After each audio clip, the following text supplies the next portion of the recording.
Salut tout le monde, c'est Comic Zone, j'espère que vous allez bien. Aujourd'hui, nouvelle vidéo, vous l'avez vu dans le titre, on va parler de Wonder Man. Alors à l'origine, j'avais pas prévu de faire cette vidéo, au début je devais vous faire une vidéo sur la différence entre le Iron Man des comics et du MCU, mais ça sera pour la semaine prochaine, puisqu'à la place, eh bien, je me suis dit, autant parler d'actualité et autant parler d'un truc qui vient tout juste de sortir, enfin, ça fait une semaine. Bien évidemment, je vais vous donner mon avis sur Wonder Man. Alors Wonder Man, c'est donc une série réalisée par Destin Daniel Cretton, pas évident son nom, qui est donc sorti exclusivement sur Disney+, et qui se passe évidemment dans le MCU. Alors c'est une série qui est très particulière parce que c'était pas forcément celle que j'attendais le plus, et pour être 100% transparent, c'était même celle que j'attendais le moins. Moi j'avais beaucoup de mal avec le fait de choisir ce personnage, parce que Wonder Man dans les comics, c'est quand même un personnage qui est assez spécial. C'est un personnage qui de base est déjà très puissant, mais qui a vraiment un peu de mal, je trouve, à s'intégrer dans l'univers des comics. C'est à la base un vengeur, et c'est pour ça que c'est assez spécial. Je trouvais que c'était assez original, voire même osé, de tenter bien l'aventure avec ce personnage-là dans une série du MCU,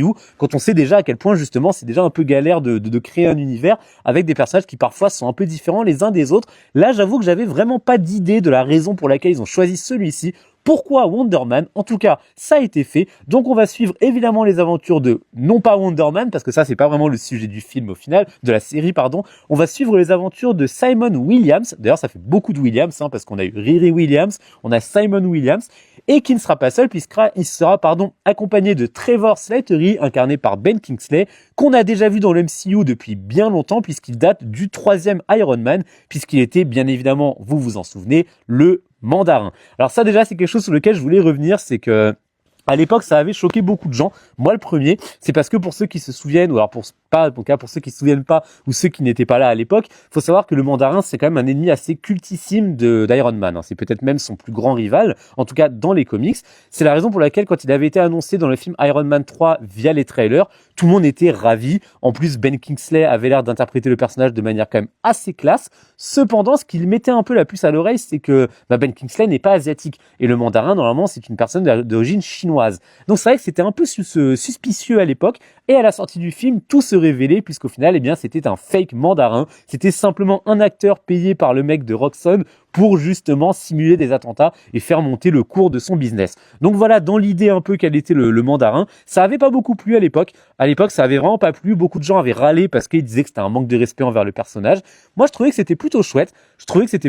Parce que moi, je suis vraiment team à ce que les réalisateurs, en fait, sortent vraiment des comics et prennent de vraies libertés. Parce qu'au final, je le dis très souvent, si c'est pour aller en salle et voir un comics, autant lire un comics.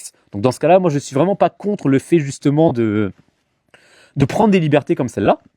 Et j'avais trouvé que Ben Kingsley était impérial. Le personnage était également revenu dans Shang-Chi, puisque évidemment dans Shang-Chi cette fois-ci il y avait le vrai Mandarin, donc naturellement ils avaient trouvé ça plutôt intéressant de remettre Ben Kingsley en Trevor Slattery, qui du coup on voyait un peu les conséquences de ce qu'il avait fait, puisqu'il avait quitté la prison, il avait été débauché on va dire de sa prison par le Mandarin pour servir de clown en tant qu'acteur. Donc voilà le postulat de base pour Trevor, qui lui fait donc sa 3e apparition dans le MCU, cette fois-ci une espèce d'acolyte de Simon Williams, puisqu'il va le guider sur les pas du métier d'acteur, puisque le scénario de base c'est Simon Williams qui rêve d'incarner, vous l'aurez deviné, Wonder Man. Parce que oui, dans cet univers du MCU, Wonder Man est un héros qui existe déjà, mais ce n'est pas un super-héros, c'est un héros de fiction. Donc on va avoir une espèce de côté un peu méta, étant donné que ça change vraiment les choses et que c'est assez original dans l'idée où de base on s'attendait vraiment à ce que ça soit peut-être une origin story sur le personnage de Wonder Man, mais en fait pas du tout. C'est vraiment juste, on va suivre Simon Williams dans ses pérégrinations accompagné de Trevor pour obtenir le rôle de, mais évidemment, Wonder Man. Alors, ça n'est pas que ça, parce que la petite subtilité, c'est que notre ami Simon Williams, et ça on le sait dès le début de la série, ne vous inquiétez pas, je ne spoilerai pas, il a des pouvoirs, et le problème c'est qu'on vit dans un monde post-Miss Marvel, post-Spider-Man No Way Home, donc un monde dans lequel les personnes dotées de pouvoirs commencent à être un peu mal vues, un peu chassées, notamment avec les accords de Sokovie, enfin vous connaissez tout ça. Et Simon Williams, lui, il est un peu victime de tout ça, puisque son objectif, c'est de devenir acteur, sauf que pour diverses raisons qui seront amenées au fil de la série, il ne peut pas à cause de ses pouvoirs. Donc, il doit les cacher. Et c'est pour ça que ce n'est pas du tout une série de super-héros, c'est vraiment une série sur un mec qui essaye justement de ne pas être un super-héros et qui essaye, tant que faire se peut, de cacher ses pouvoirs. Donc partant de ce postulat-là, on va suivre, comme je vous l'ai dit, les aventures des deux personnages, entre lutte contre, pour ne pas révéler ses pouvoirs, entre Trevor qui cache aussi certaines choses mais que je spoilerai pas. Enfin, c'est vraiment très intéressant, mais globalement, ce n'est pas une série de super-héros et je ne vais pas tergiverser plus longtemps. J'ai kiffé. Honnêtement, j'ai kiffé. Je ne m'attendais pas à un rendu aussi sympathique.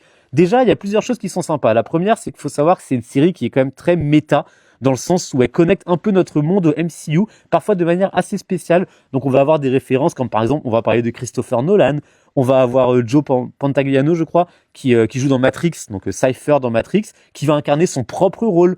On va avoir plein de choses comme ça, des publicités, des trucs qui connectent un peu nos univers. On sait pas trop par moment où on est, on sait pas si on est sur la Terre 616, on sait pas trop si c'est notre univers. Et alors, je vous confirme, c'est bien la Terre 616, hein, il y a pas mal de références.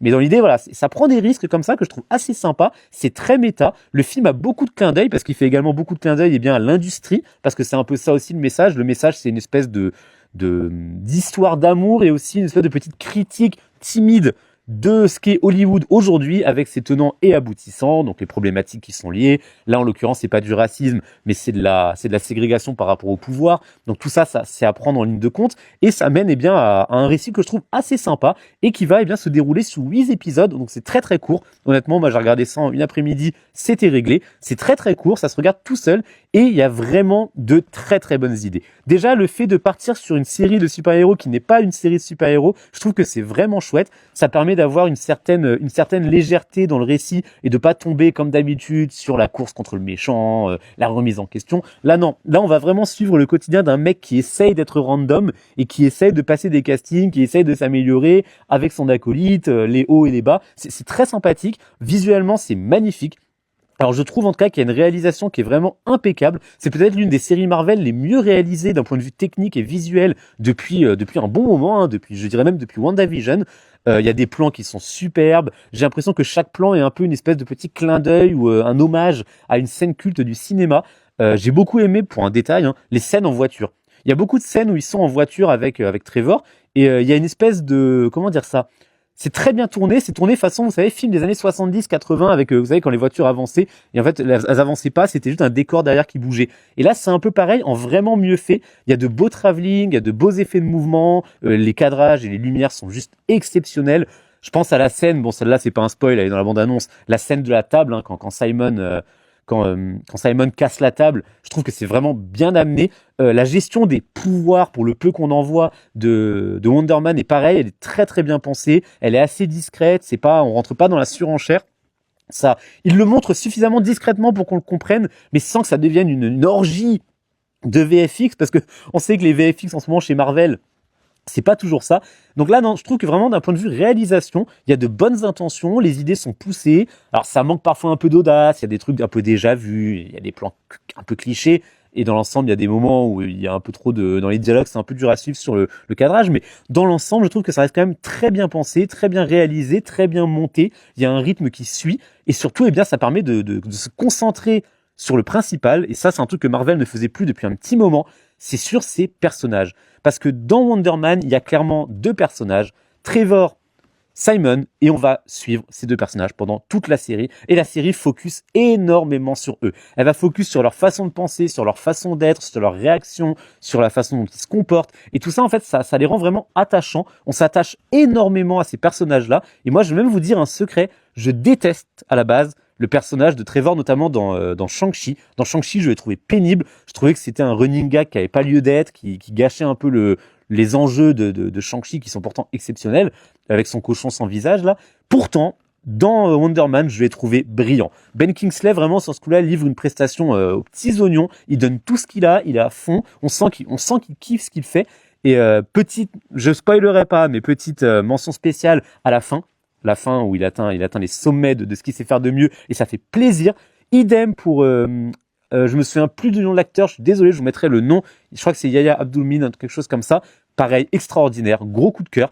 Alors moi, c'est un acteur, pour l'anecdote, que j'avais découvert dans Black Mirror, avec justement Anthony Mackie, puisqu'il joue un couple homosexuel refoulé, et c'était pas un couple, non, des homosexuels refoulés avec Anthony Mackie. Donc c'est très très drôle de se dire que vous avez une scène, je vous la mettrai peut-être, où on a Wonder Man qui embrasse Captain America, le tout bien avant le MCU. Enfin, bien avant en tout cas que les deux rejoignent le MCU.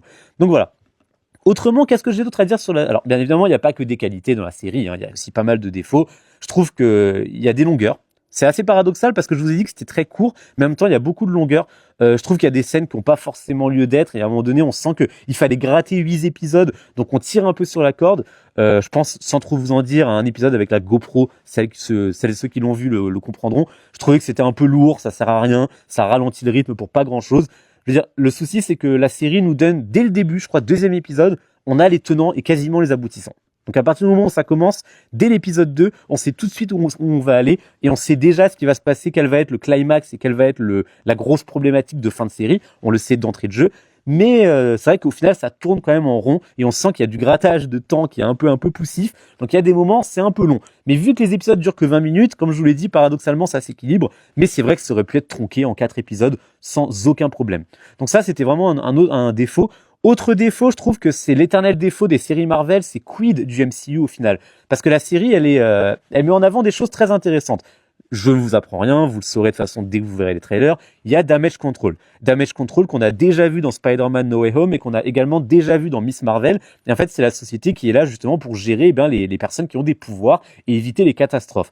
Donc là, c'est ça qui est un peu qui fait office entre guillemets de méchant, si on veut, dans la série. Mais c'est surtout ça qui est au cœur du sujet et qui connecte un petit peu avec le MCU, mais je trouve encore une fois de manière beaucoup trop timide. Ce que je veux dire, c'est qu'on ne sait pas vraiment où ça mène, on ne sait pas vraiment s'il y a une relation avec la suite. Je prends l'exemple de la prison qu'ils ont construite, elle a changé d'emplacement par rapport à Miss Marvel, donc c'est un peu bizarre, en cas visuellement. Et donc voilà, il y a des choses quand même où on se demande vraiment quel va être l'impact en fait de Wonder Man dans le MCU. Est-ce qu'il va rejoindre les Avengers? Est-ce que c'est quelqu'un qui va découvrir ses pouvoirs? Enfin voilà, je vais pas trop en dire, mais au final, quid de la suite des événements? Parce que la fin est quand même assez surprenante. Ça, faut le dire, la fin est surprenante. Je ne m'attendais pas à ça. C'est pas du tout ce à quoi vous pensez, la fin. Là, j'avoue que j'ai vraiment été très surpris. Donc je sais pas trop où ça mène. Et ça, c'est un éternel problème avec le MCU et notamment les séries, c'est qu'on sait pas toujours si vraiment ça va avoir lieu quelque part ou alors si c'est juste dans le temps connecté. Est-ce que c'est un univers dans l'univers? Voilà, c'est un peu spécial parce que là, moi, en tout cas, c'est un personnage que j'ai envie de revoir. Clairement, j'ai envie de revoir.